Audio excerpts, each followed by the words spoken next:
Shalom, bien-aimés dans le Seigneur, nous sommes dans la joie de nous retrouver pour une nouvelle méditation biblique. Nous sommes le mardi 4 avril 2023 et nous vous saluons au nom de notre Seigneur et Sauveur Jésus-Christ. Nous allons lire un texte dans l'Évangile selon Marc chapitre 11, nous lirons le 17e verset. Marc 11, 17 nous dit ceci dans la version Louis II. « Et il enseignait et disait, n'est-il pas écrit, ma maison sera appelée une maison de prière pour toutes les nations. Mais vous, vous en avez fait une caverne de voleurs. » La maison de Dieu. La maison de Dieu, tel est le thème de notre méditation de ce mardi 4 avril 2023. Bien-aimés dans le Seigneur, Dieu n'habite pas dans des maisons construites par les hommes, selon Actes des Apôtres, chapitre 7, verset 48. Cependant, depuis la première maison construite par Salomon pour la rencontre entre Dieu et les hommes, 1 Roi chapitre 6, Dieu a agréé cette démarche et en a fait sa maison. En effet, il est dit dans 2 Chroniques 7, 12, le Seigneur lui apparut pendant la nuit et lui dit, « J'ai entendu ta prière, j'ai accepté de choisir ce lieu pour qu'on m'y offre des sacrifices. » Cette pratique continue et nous avons aujourd'hui des temples, des cathédrales, etc. Dieu fait de ce lieu de rencontre solennelle avec les hommes un lieu saint de rencontre avec lui à travers la prière. C'est ainsi qu'il est écrit dans Ésaïe chapitre 56 verset 7, « Je les amènerai sur ma montagne sainte et je les réjouirai dans ma maison de prière. Ma maison sera appelée une maison pour tous les peuples. » Une maison de prière pour tous les peuples. Cependant, la maison de Dieu, bien-aimé, a plusieurs formes. Dans le texte du jour, Christ fait un constat amer. La maison de prière, la maison de Dieu, est devenue une caverne de voleurs. Voyons les trois formes de la maison de Dieu et leur affectation. D'abord, parlons du temple, maison de Dieu, donc l'édifice, maison de Dieu. Dans 2 Chroniques chapitre 7, verset 12, comme nous l'avons lu un peu plus tôt, il est dit « L'Éternel apparut à Salomon pendant la nuit et lui dit « J'exauce ta prière, je choisis ce lieu comme la maison où l'on devra m'offrir des sacrifices. » L'édifice dans lequel les chrétiens se réunissent est considéré comme la maison de Dieu, sous plusieurs appellations. Il y a les temples, il y a les cathédrales, etc. Ce lieu doit être respecté, car c'est en ce lieu, c'est en son sein, que se font les prières, les sacrements et plusieurs actes liés à notre vie chrétienne. Certains, malheureusement, ne prennent pas au sérieux le caractère sacré de ce lieu et le profanent par leurs attitudes, par leurs habitudes et par des activités opposées à l'affectation divine, la prière ou la rencontre avec Dieu. Le temple, bien-aimé, le lieu de prière, c'est la maison de Dieu. Et nous devons le respecter, respecter le temple à sa juste valeur. Il est pénible, bien-aimé, de voir certains chrétiens se méconduire de différentes façons dans le temple et ainsi le désacraliser, et parfois même en plein culte ou en pleine messe.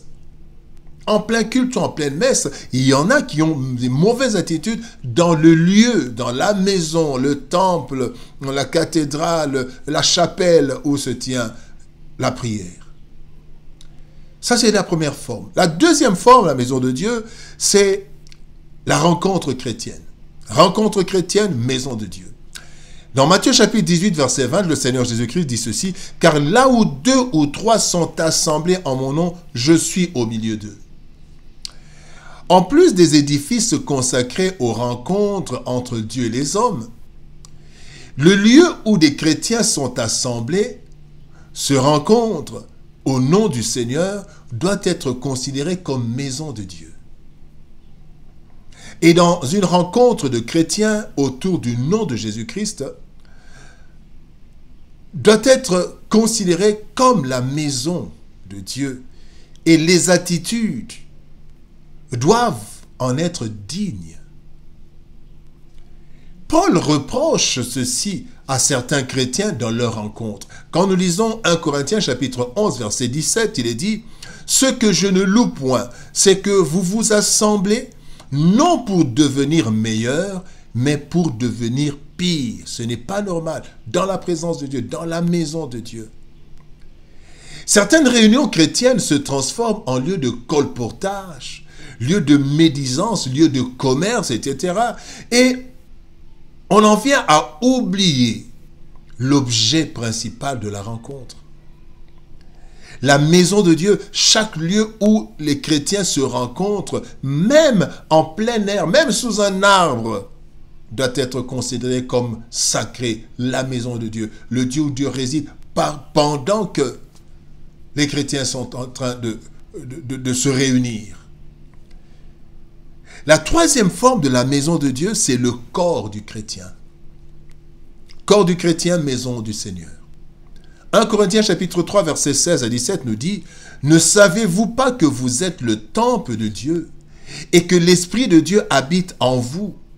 Si quelqu'un détruit le temple de Dieu, Dieu le détruira, car le temple de Dieu est saint et c'est ce que vous êtes. » Bien-aimés dans le Seigneur, au-delà de l'édifice et du lieu de rencontre, la maison de Dieu, c'est aussi le corps du chrétien, puisque le Saint-Esprit en a fait sa demeure. Plusieurs chrétiens, malheureusement, négligent cet aspect et font de leur corps ce qu'ils veulent. Surtout lorsqu'ils sont loin des vues de leurs responsables et des frères et des sœurs dans la foi. Pourtant, Dieu voit. Dieu nous rappelle que nos corps sont habités par lui.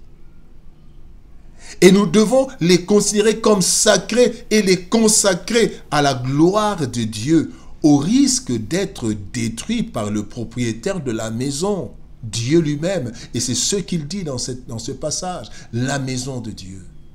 Bien-aimés dans le Seigneur, la maison de Dieu est sacrée et doit être consacrée à la gloire de Dieu. Cette maison a trois formes ou aspects. Il y a l'édifice où se rencontrent les enfants de Dieu, où se pratiquent tout ce que nous faisons comme chrétiens, les sacrifices, les sacerdoces, où se pratiquent les sacrements, les offrandes, le lieu, donc le temple, la synagogue, la chapelle, la cathédrale, mais aussi le lieu de rencontre et aussi le corps du chrétien. Nous devons respecter ces trois formes qui sont chacune, bien-aimés, la maison de Dieu et en faire bon usage selon les exigences du Maître. Dieu dit, sa maison sera une maison de prière. N'en faisons pas une caverne de voleurs. Par nos aptitudes, par nos habitudes, qui peuvent être contraires à la gloire de Dieu. Bien-aimé, la maison du Seigneur est sacrée et elle doit être consacrée à la gloire de Dieu. Prions. Éternel Père de gloire, Dieu Tout-Puissant, merci.